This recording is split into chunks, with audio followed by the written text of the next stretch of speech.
Pour créer une présentation avec PowerPoint, commencez par ouvrir un PowerPoint. Ça peut être un modèle vierge ou ça peut être un modèle avec quelque chose, cela n'est pas grave pour l'instant. Une fois que le modèle est ouvert, cliquez sur la première diapositive pour être sûr que rien n'est sélectionné ici. Vous allez dans le menu Insérer et tout au bout à droite, vous allez trouver l'icône qui nous intéresse, Insérer un enregistrement de l'écran. Cliquez dessus. À partir de maintenant, PowerPoint se replie, il descend dans la barre en bas et laisse apparaître ce qui se trouve derrière votre écran. Alors, suivant les cas, si vous avez déjà utilisé cet outil, peut-être qu'il y a une sélection, c'est mon cas. Moi je vais faire une nouvelle sélection, mais peut-être que vous, il n'y a rien, et que vous avez la petite croix qui prépare la sélection pour savoir quelle partie de l'écran vous allez enregistrer. Moi, je vais prendre tout mon écran de manière à avoir un beau film pour ce tutoriel. Pour l'instant, l'enregistrement n'est pas commencé, on n'a fait que sélectionner une zone. Vous pouvez choisir d'enregistrer l'audio ou de ne pas enregistrer l'audio. Vous pouvez dès maintenant vous préparer, attention ça va commencer. Juste un petit rappel, quand vous voudrez arrêter, les touches pour arrêter, c'est une combinaison de 3 touches, et il vaut mieux la noter quelque part, parce qu'ensuite, dans la fébrilité, on l'oublie. C'est la touche Fenêtre, la touche Windows, qui est un petit peu à côté de la barre d'espace, si vous la trouvez. Il faut en même temps appuyer sur la touche majuscule, et il faut en même temps appuyer sur la touche Q. La touche Q, c'est le début du verbe quitter, et en général, ça veut dire arrêter. Donc, Windows, Fenêtre, majuscule et Q. Bon, maintenant vous êtes prêts, je vais cliquer sur Enregistrer et ça va commencer. Attention, ça tourne. Bonjour, vous êtes bien sur ce tutoriel Excel où je vais vous montrer comment on fait un tableau de bord.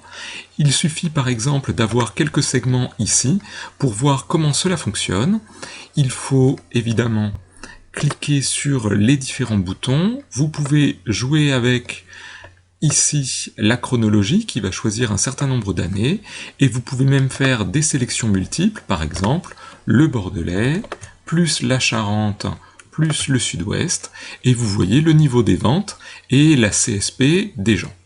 Je vous remercie pour ce tutoriel, à bientôt, au revoir. Je viens d'appuyer sur CTRL-Q à la fin de mon tutoriel, et vous voyez que PowerPoint réapparaît, qu'à l'intérieur il y a une vidéo, vous voyez qu'on peut la bouger, normalement elle s'est mise en plein écran parce qu'on avait sélectionné toute la diapositive, et maintenant vous allez pouvoir éventuellement regarder votre diapositive, c'est ici qu'on peut la démarrer, et regarder un petit peu comment ça s'est passé, comment elle a fonctionné. Vous avez vu qu'au début c'était un petit peu laborieux, il y a eu un petit temps. Vous avez la possibilité, si vous avez envie, de recadrer. Mais comme j'ai parlé, je ne vais pas recadrer cette partie-là. Vous voyez qu'en haut vous avez lecture, vous l'avez aussi au travers d'un clic droit, et vous pouvez supprimer les espaces au début et à la fin si vous avez envie. Alors je peux vous montrer, découper la vidéo, ça vous affiche la vidéo, vous pouvez la lire, et vous pouvez choisir à quel moment la vidéo va réellement démarrer en ramenant un petit peu sur les côtés la fin et le début. Bon, moi je ne le fais pas, ça me va très bien pour l'instant. L'autre point très important qui va nous être utile, c'est à nouveau via le clic droit, vous voulez savoir à quel moment va démarrer votre vidéo. Pour ce que l'on va faire, on veut qu'elle démarre dès que la diapo arrive, donc automatiquement, pas de clic. La deuxième chose qu'on pourrait faire, c'est peut-être insérer une diapositive de titre. Alors vous pouvez vous mettre au-dessus, faire nouvelle diapositive si vous avez envie. Vous avez la possibilité aussi d'aller dans l'onglet Création, et peut-être de choisir quelque chose d'un petit peu plus fun. Alors vous savez, c'est pas très joli, c'est pas merveilleux les outils de Microsoft, mais enfin vous pouvez choisir quelque chose d'un petit peu plus glamour que la page blanche. Choisissez une couleur qui vous va. Bon, on peut peut-être rester sur ce orangé marronasse, ça me va très bien. Vous mettez votre titre, donc là c'est présentation Excel. Et là on va mettre un petit sous-titre, ça bouge avec les segments. Vous avez la possibilité, comme d'habitude, par exemple, peut-être d'augmenter un peu la taille, parce que si vous avez envie de publier votre vidéo, vous savez, dans les miniatures de YouTube, on n'y voit pas tellement, donc n'hésitez pas à agrandir un petit peu cette plage-là, d'un côté et de l'autre, pour arriver à ce que votre présentation soit un petit peu plus grande. Alors, on est parti. Quand je regarde la transition ici, ça me dit cette diapo-là, comment elle va apparaître. Alors par exemple, moi j'aime bien un petit truc comme ça, voilà, je trouve que ça me plaît bien, c'est pas trop fun, ça va. Ensuite, la deuxième chose la plus importante, c'est qu'est-ce qui se passe? Est-ce qu'il faut attendre que vous cliquiez ou est-ce que c'est manuel? Moi je mets toujours rien en manuellement et je mets avec après 0 secondes. Alors par exemple, peut-être qu'au début on pourrait mettre après 3 secondes, ça va passer et ce sera parfait. Suivante. Ici c'est pareil. Vous voulez que ça passe comment? Alors moi je vais choisir un petit fondu, vous lisez, la diapositive précédente s'estompe progressivement pour révéler la diapositive actuelle. C'est exactement ce que je veux. Voilà, ça va faire une transition sympathique. À nouveau, on regarde, est-ce que ça va démarrer manuellement ou est-ce qu'on veut que ça démarre après quelque chose? Alors comme il y a une vidéo en entier, je vais mettre que je veux que ça démarre directement au début et que ça s'arrête directement à la fin, sans me poser de questions. Ensuite, on pourrait créer une petite diapo supplémentaire. Je retourne à l'accueil, nouvelle diapositive. Alors, vous pouvez choisir une autre disposition si vous avez envie, si elle vous plaît pas, si vous préférez quelque chose, peut-être, voilà. Merci. Alors, moi je vais mettre mon petit logo habituel. Hop.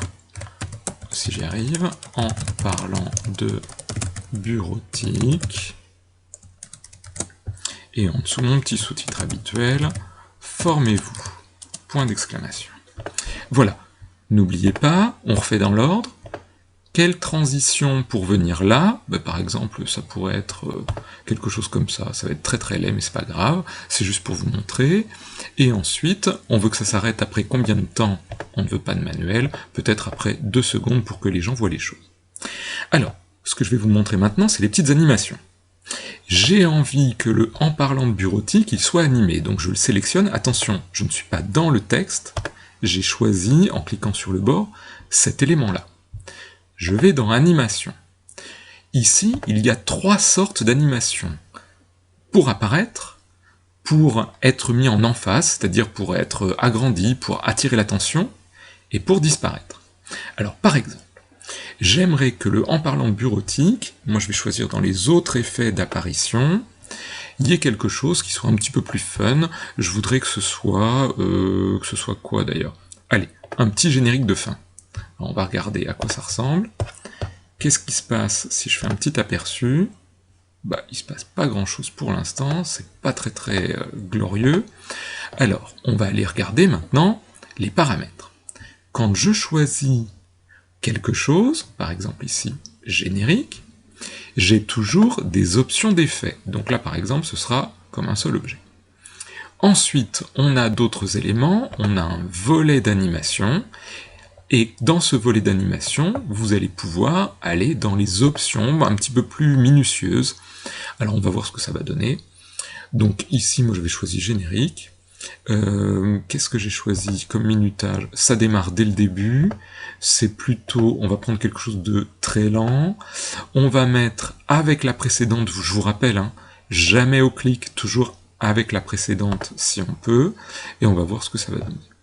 Hop, mon générique monte et traverse un petit peu toute la page. Bon, c'est pas merveilleux, mais enfin, ça fait une petite animation. Voilà. J'espère que ça vous a plu. Ah non, il me reste quelque chose maintenant. Mais qu'est-ce qu'on en fait de tout ça? Alors, regardons un petit peu si ça marche. Je lance l'animation. La première page démarre. Elle attend un petit peu. Est-ce qu'il se passe quelque chose? Oui. La vidéo démarre et ça a l'air de fonctionner.